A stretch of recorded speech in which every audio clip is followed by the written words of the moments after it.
Donc, après avoir suivi les étapes de germination des graines, quelques mois après, je vous ai donc dit que vous aurez en quelque sorte quelque chose comme ceci. Pour ceux qui auront fait dans les pots, vous aurez quelque chose comme ceci. Ça, c'est pour ceux qui auront fait dans les pots environ pratiquement 1 mois et demi, 1 mois, 3 semaines. Donc, vous aurez quelque chose comme ceci. Bon, ceci, j'ai déjà fait le démarrage. Je vais vous montrer à quoi consiste le démarrage et comment le faire. Donc, pour ceux qui auront fait dans les pots, vous aurez quelque chose comme ceci. Mais pour ceux qui auront fait sur des gémois, auront plutôt quelque chose comme ce que je vais vous montrer tout de suite. Et maintenant, donc vous aurez quelque chose comme ça. Est-ce qu'on peut voir? Voilà, vous aurez quelque chose comme ça. Et donc, lorsque vous avez quelque chose comme ça, vous allez juste procéder au repiquage. Comment faire donc le repiquage dans les pots? C'est ça qu'on va faire maintenant. Donc, pour le repiquage, c'est simple. Vous aurez tout d'abord besoin de la bonne terre. Lorsque je dis la bonne terre, il s'agit de la terre qui est riche en humus, bien sûr. Cette terre doit être amendée. Et pour le faire, c'est simple. Vous allez tout simplement creuser la terre en question. Désolé, c'est un peu dur. Nous sommes en saison sèche. Voilà. Donc, vous allez creuser la terre. Là. Bon, je ne vais pas trop le faire parce que la caméra est un peu sensible à la poussière. Et comme nous sommes en saison sèche, ça monte. Donc, lorsque vous avez creusé la terre ainsi, vous mettez juste un peu de fiente. Bon, je ne vais pas vous dire de mettre tel pourcentage pour tel. Tout va dépendre de l'état naturel de votre sol. Parce que il y a des sols de nature riche, il y a des sols de nature pauvre. Donc, si vous êtes conscient de la pauvreté, de la nature pauvre de votre sol, il faudra juste mettre un peu plus. Voilà. Et si vous jugez que votre sol est un peu riche, vous allez se mettre moins. Donc, nous, on met juste un peu là. Et puis, on charge dans les pots. Naturellement, comme cela a été expliqué dans les vidéos précédentes. Oui, c'est très simple. Et je vous ai toujours dit que le choix du pot va tout simplement dépendre de vous. Nous avons ici les pots en 10-15. Voilà. Donc, les petits pots, nous avons jugé que c'était mieux d'avoir les petits pots parce qu'il y a beaucoup de semences que nous transportons pour des expéditions à certains clients et pour d'autres plantations. Du coup, on a jugé que en utilisant les gros pots ou bien les grands pots, ce sera en quelque sorte fastidieux de faire le transport, surtout que nous sommes ici dans une zone en quelque sorte, je dirais, enclavée. Voilà, la route n'arrive pas au champ. Alors, à quelques 150 à 200 mètres là-bas, on est obligé de laisser les engins et autres avant de traverser l'espace accidentogène pour arriver au champ. Donc, on n'a pas le choix que de le faire parce que, les gars, à l'ouest du Cameroun, c'est un chemin de combattant pour trouver un espace agricole. Pas très facile. Voilà. Du coup, lorsque tu tombes sur n'importe quel, à condition que ça ait de l'espace bien de l'humus et que vous ayez une très bonne vision et un très bon projet sur ça. D'autres critères, on met un peu de côté. Voilà. Accessibilité et consort, on met un peu de côté. Donc, vous chargez votre terre amendée. Vous pouvez amender avec les fientes de poule. Bon, nous, on préfère les fientes de poule de pondeuse. Comme vous pouvez utiliser les lisiers de porc pour pouvoir amender votre sol. Ça dépend de vous. Il y a d'autres qui vont utiliser le compost. Tout ça, c'est la même chose. Voilà. Bon, c'est vrai qu'il y a un peu de différence en termes d'efficacité, mais ce n'est pas grand, cette différence-là. Donc, après avoir chargé la terre dans les différentes pots ainsi, vous allez juste disposer là. Je viens là, je dispose là où nous avons notre espace de pépinière. J'espère que vous voyez. Je suis un peu loin là. Vous disposez là et puis vous arrosez tout simplement. Voilà. Donc, cette opération va tout simplement se faire comme les autres. Ça veut dire que vous allez arroser ça pendant 3 jours.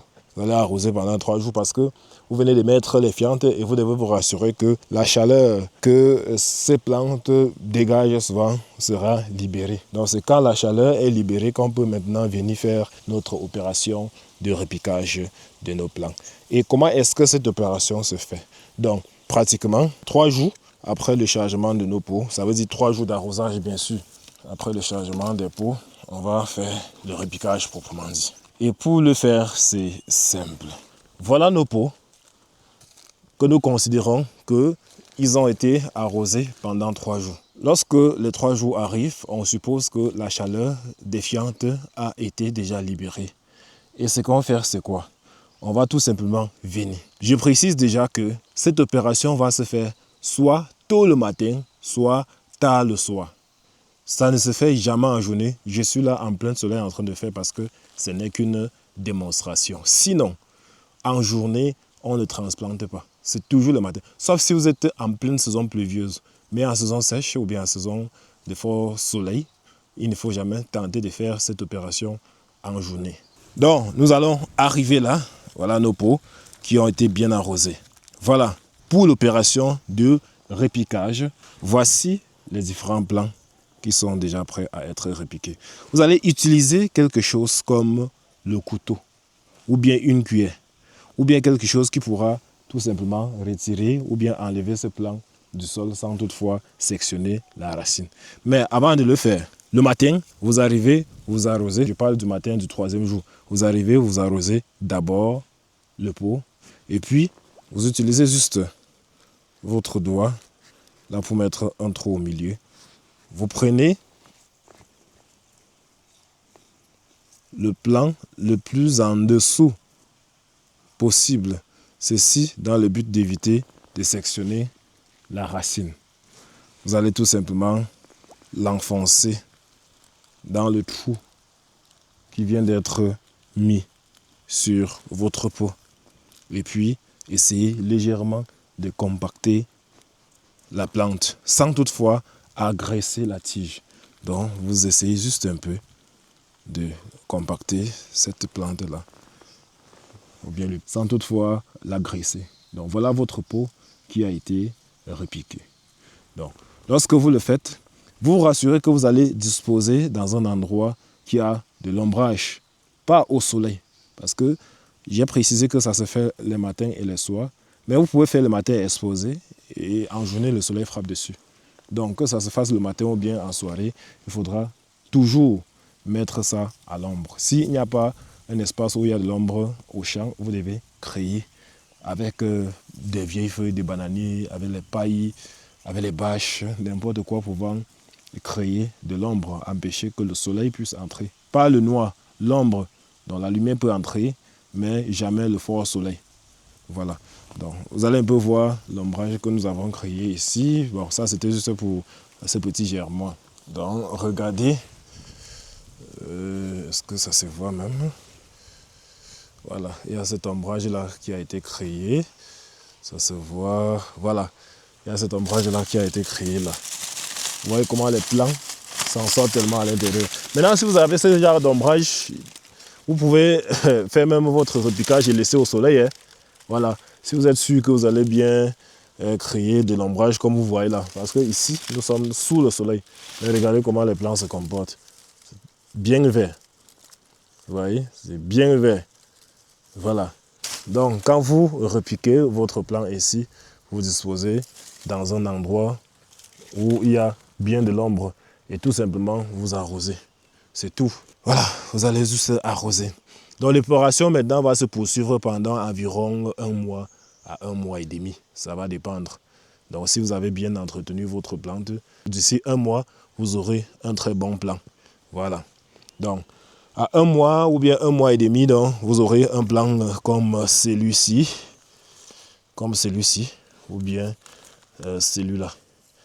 Voilà. Et c'est donc lorsque le plant a déjà cette taille que vous allez procéder à l'opération de transplantation.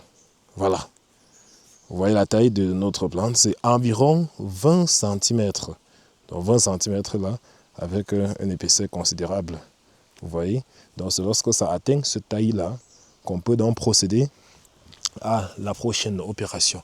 Donc nous étions là en train de vous montrer le repiquage des plants. Ça c'est pour les personnes qui ont mis, je vous ai dit, sur un germois comme ce que vous voyez là.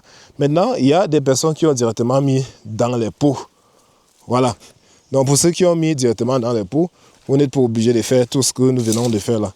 Pour ceux qui ont mis dans les pots, la tâche vous est plus facile à ce niveau. Voilà.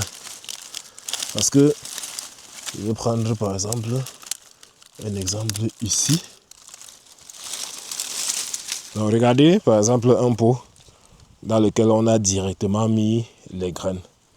Il y a quand même environ 5 graines là qui ont tous réussi. Et puis on est obligé de faire l'opération de démarrage. Donc on va démarrer. Il y a des plants qui sont distincts là. On va les démarrer et laisser environ juste 1 ou bien 2 plants. Donc ça c'est pour ceux qui ont fait directement dans les pots. Parce que forcément il y aura un démarrage à faire. Oui, car dans les pots, on ne peut jamais mettre une graine par pot parce qu'on n'est pas sûr qu'on aura un succès à 100%. Voilà. Donc, pour ceux qui ont mis dans des pots, voici comment vous allez procéder au démarrage.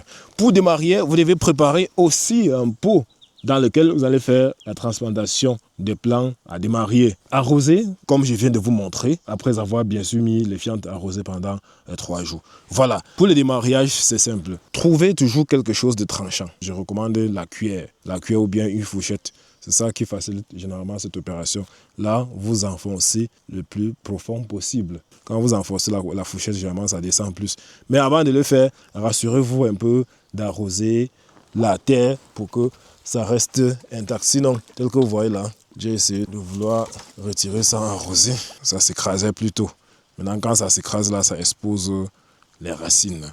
Donc, pour faire le démarrage à ce niveau, c'est simple. Après donc avoir arrosé ainsi, vous pouvez même légèrement un peu compacter pour que ça sorte vraiment en molle.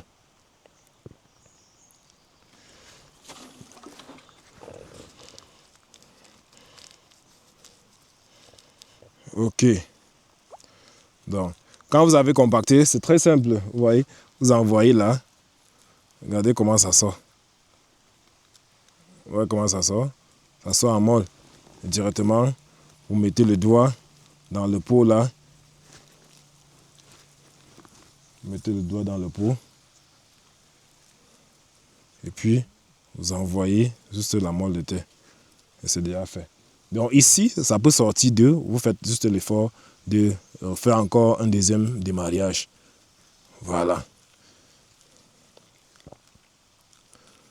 Donc, je ne vais pas faire un deuxième démarrage ici parce que j'ai juste apprêté 2 pots. Et vous vous rassurez que les 2 autres qui sont là sont en pleine forme. En essayant légèrement de compacter leurs plantes si à jamais elles ont été touchées. Voilà.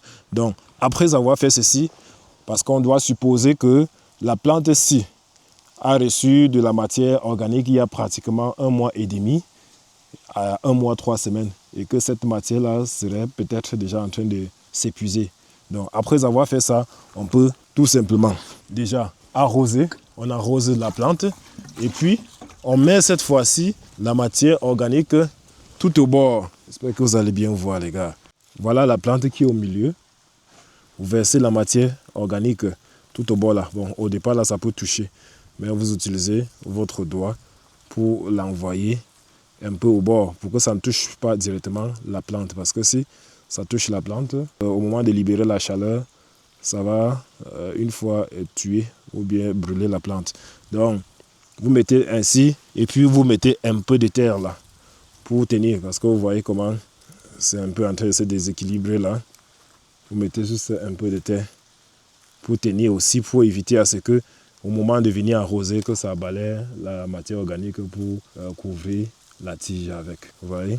Donc c'est désormais encore debout. La matière organique est tout au bord là. Voilà.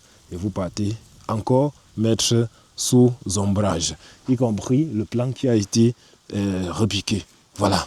Voilà donc là les 2 opérations de repiquage et de démarrage. Donc ceux qui ont fait le germois, ceux qui ont en fait germé directement dans les pots vont faire le démarrage, tandis que ceux qui ont fait germer les graines directement dans des pots vont procéder au démarrage, tandis que ceux qui ont germé les graines dans un espace, dans un bac ou bien dans un germois et autres, vont procéder au repiquage. Voilà, chacun aura forcément une tâche à exercer. C'est pas parce que vous avez fait sur un germois que vous avez moins de travail ou bien vous avez plus de travail. Et ce n'est pas parce que vous allez faire dans des pots directement que vous n'avez pas de travail. Voilà, il y aura forcément le travail. Parfois même, vous faites dans les pots là, vous vous rendez compte que tout a échoué ou bien il y a des plantes qui sont sorties là et peut-être les chenilles ou bien les insectes ont détruit. Voilà, vous serez obligé de faire un repiquage dans ces pots là, forcément procédant ainsi au démarrage. Voilà, donc c'était ça, la phase de repiquage dans nos pots. Après quoi, on peut juste disposer sous ombrage et on arrose presque tous les jours. Si nous sommes en saison sèche, je précise toujours, si nous sommes en saison sèche. Mais si nous sommes en saison pluvieuse, on peut arroser une fois au moment de faire l'opération et on laisse la nature faire le reste. Voilà. Donc après avoir fait ça, maintenant, place à la transplantation.